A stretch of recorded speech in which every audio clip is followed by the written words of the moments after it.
as a leader to youth, how have you brought awareness to mental health? I think the great thing is like in this space, especially like MICFA Challenge is all about student voice and you all drive what we do. So it has really been you all who has pushed me and pushed all of like your adult leaders to care more about mental health and to understand and to know and to have that be a priority. So one, I don't even see it as an option because it's the thing that students care about and it's the thing that students are very vocal about wanting and needing to have more conversations about, to having more resources for, to having more access to, not just for themselves, but for other youth. But going back a little bit, so even as so I was a classroom teacher for 8 years with seniors teaching government, African American history, and then for 8 years I was like in nonprofit youth work. And even in a classroom, like before social emotional learning was the buzz thing, it mattered to me. Like how people are doing matters. So at the start of, again, every session or every class, there was just an opportunity for people to be able to check in. It was a let's talk about you being human before we talk about you being a student, before we talking about you being a student organizer, before we talk about you being an elections and action fellow. Like, let's talk about how you're doing, to making sure that there was like developing relationships is so key for young people to know that there is someone who will be there for them.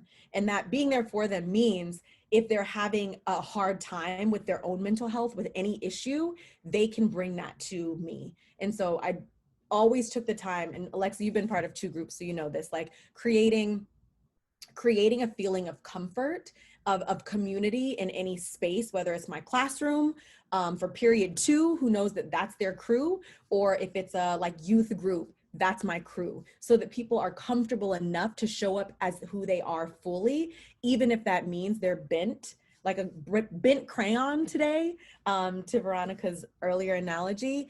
But also knowing that like making myself available and open for any person to come to me outside of that space as well. So there's like an intentional building comfort, trust, community, so that people know I can talk about the things that are bothering me, but also can come if I need additional support. But in addition, so having conversations, working with like the National Youth Response Movement, their priority was mental health. When we talked about what is the biggest thing that young people need right now in this moment of crises, right? There's like COVID is happening, people are in isolation. The world is on fire, like racism is in our face, police brutality is real, like we are trying to dismantle white supremacy, people are going through it. What do people need? And the number one issue that was consistent across people from 14 different cities, right? They're not in the same place, it's not the same experience, was that young people need mental health support. It is a thing that is lacking from schools. It is a thing that's lacking from their communities. It is a conversation that's not happening at home. And that's the thing that we have to push for to change in schools. Schools is the one place where there is a through line, right? Young people go to school.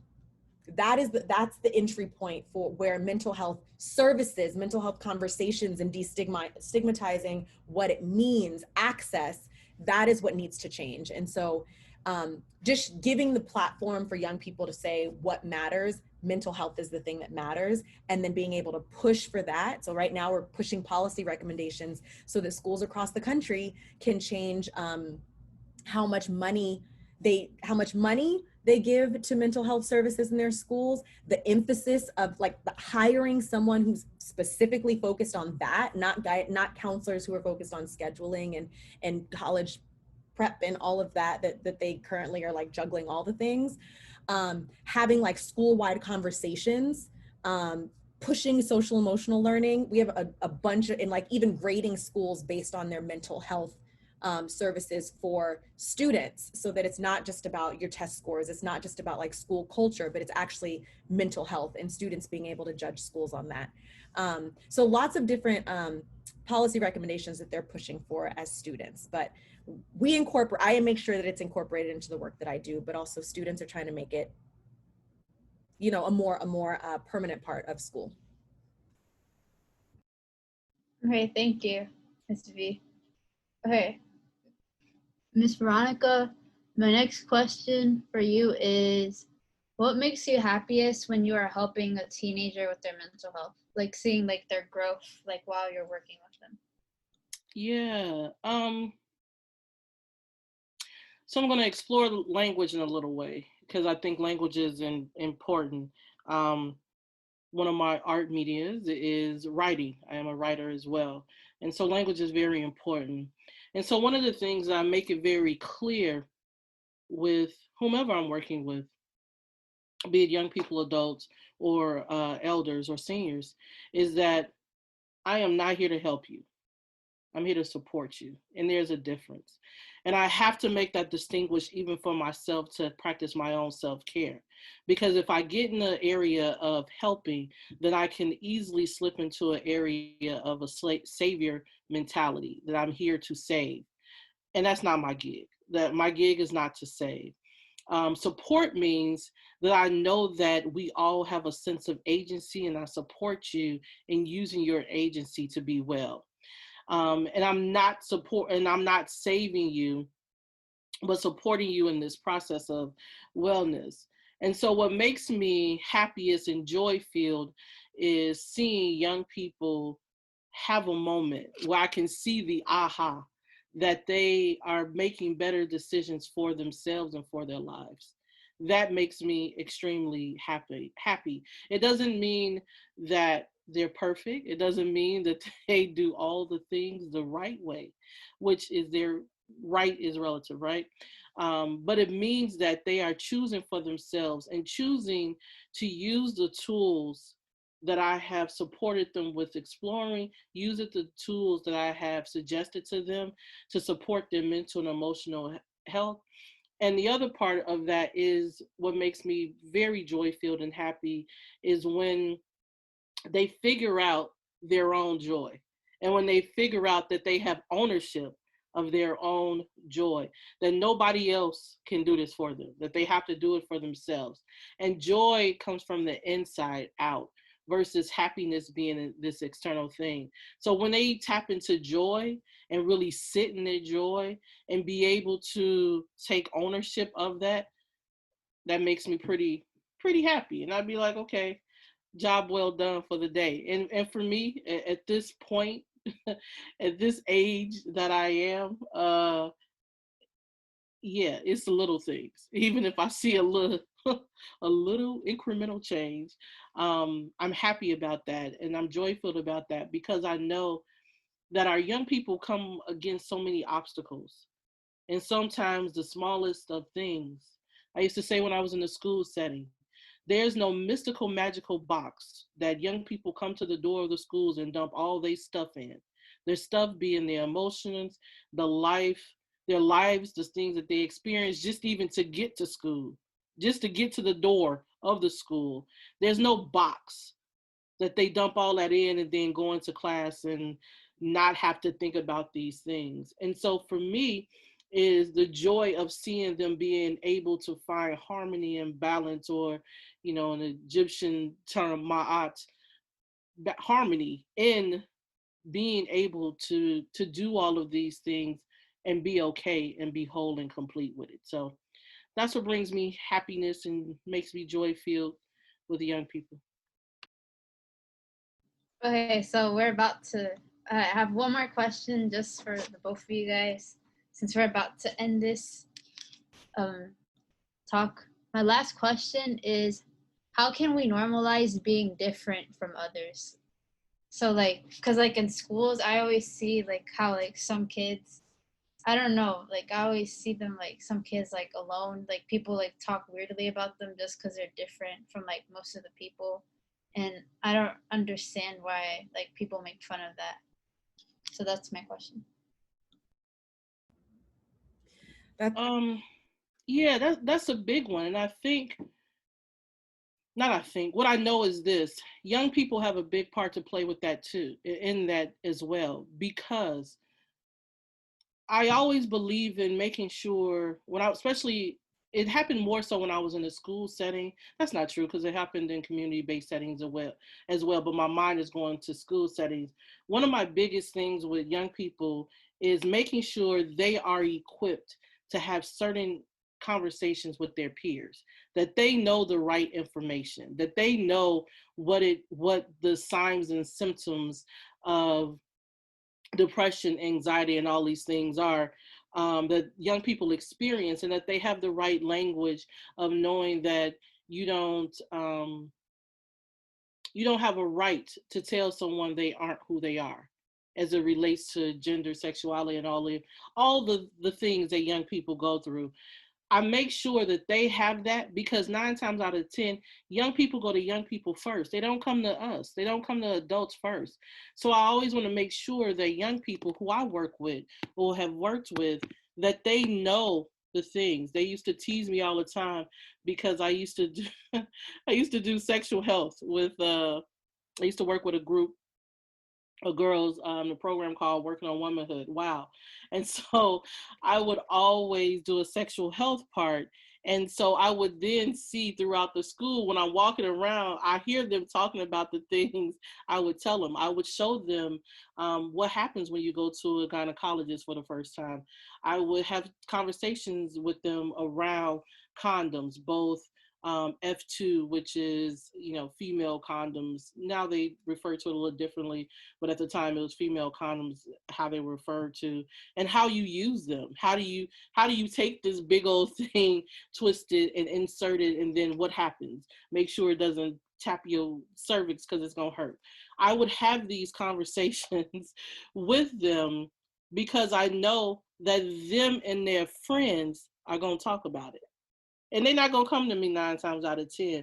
So that part about young people, what do we do? It's really, what do you all do? What do young people do to support that young person you see over in the corner in isolation? What do you do to tell your friends and other young people, hey, no, we're not going to do that. We're not going to treat them that way. It also is on you to say, you don't know what they're going through. You don't know what their story is. What adults can do to help and support is don't add to the name calling or talking about them in private or among other adults. Is not having those moments of talking about the young person and adding to the name calling, as well as adults can help young people in exploring empathy. How do we be more empathetic towards other people, and to explore our own biases? We all have to explore our own biases, because some of the harm comes from adults, and that's where the young people get it from, because they've heard adults talk about certain things, certain topics, and certain people in certain ways, and so the young people do it. So it's a yes and, but I really, really think it's young people taking on the call to say, hey, we are not going to treat this person that way. We are not going to do this. This person is probably more like us than they are dislike us. And so young people have to do that heavy lift as well. Yeah, I love that. I love that. And I think that yes, it comes from students because it has to be changing from them. But I also think there are things that the school can do to support that happening. Like there's a normalizing and celebrating uniqueness that needs to happen in order for there to, like, for weird, for different to no longer be that kid in the corner, to no longer be like that they're on the periphery of society. You know what I mean? Like they're on the outskirts of what's normal. Like if we normalize being unique, then it's okay. We embrace those people because it's cool that you're different, and it's, I just think of like silly small things of like Spirit Week, where it's like wacky tacky day and people go all out and they're so excited to be like so different. But like, if it's a year-long campaign, imagine that. Like, imagine what it is to like, it's a like meet students where they are. If it's social media campaigns, if it's a campaign in the school where there's an opportunity to say like, let's celebrate kindness, like go out of your way to talk to the person who's not talking to somebody else. Go out of your way to, or like raising awareness about all these different things that are normally considered so hush hush, but like raising awareness about it. Maybe it's a week long raising awareness. Maybe there's like showing celebrities that are also different, whether those different things are like celebrities that also have, suffer from mental health episodes or whatever it may be, whatever kind of thing that again normally feels like it's on the outskirts. And I think there's a lot about, like, I talk about social emotional learning in a school, like in a class, and I talk about it in like my small youth group. But if the school does that right, then the school culture can be different. And it's more of a culture, like intentionally building community as a school where people feel, one, where people don't feel ostracized, where people will speak up and say, don't bully that person, that's not who we are. Like, where it becomes the culture where everyone is accepted, where there is no one on the outside. I think that is it. It takes a lot of investment. It takes like someone intentionally being the like culture creator, but that works with students to make that happen. I think the schools just need to be more intentional about building those communities so that people don't feel like they're on the outside ever. Yeah. And with that, I think that with specifically with schools, restorative practices and SEL have to go hand in hand. And so at the heart of trauma-informed practices, at the heart of SEL, at the heart of restorative practices is relationship building. Relationship is the number one thing to repair trauma, especially neurologically. So to create new neural synapses in the brain, especially with young people. We know more about this with young people than we do with the adult brain, because we know with the young developing brain, there's more plasticity, there's more elasticity in the brain. So the restorative practices, the way in which we then engage people who do harm, who may do harm to someone who is weird, different, etc., how we engage them and correct them and support them in doing no harm is important as well. It cannot merely be a punitive system. It has to be some restorative aspect to it. So SEL, trauma-informed practices, restorative practices all go hand in hand for the betterment of young people in the school, and also in the context of, for instance, in the work that we do at MIGVA. It goes hand in hand with positive youth development. It goes hand in hand with our frameworks of pedagogy of the oppressed. Restorative practices and SEL has to be all in there together if you're working with young people in the school capacity or community-based, or however you're working with young people. There are so many great points that both of you brought up in this conversation. I know that there's so much that I've taken away from this conversation. I can't wait for others to listen to this and hear some of the great gems that you all have dropped. I just want to say thank you so much for taking the time out of your schedule to talk with us. This was truly fantastic, and I really appreciate it. And we thank both of you for your time and energy here. Thank you all both for inviting me. A good way to end my day. It's been a very full day of me facilitating and doing different things. So this is a pleasure to end my day in this way, end on a very, very high note. Absolutely. I'm so proud of you, Alexa. This was fantastic. I've known you for the last 10 months, and I think more than that. And I know that mental health has always been a passion of yours and something that you want to see change in your school. So I'm so excited to see you doing this work and knowing that your work is going to have an impact beyond just your school. This was great. Thank you for this conversation. I really enjoyed it.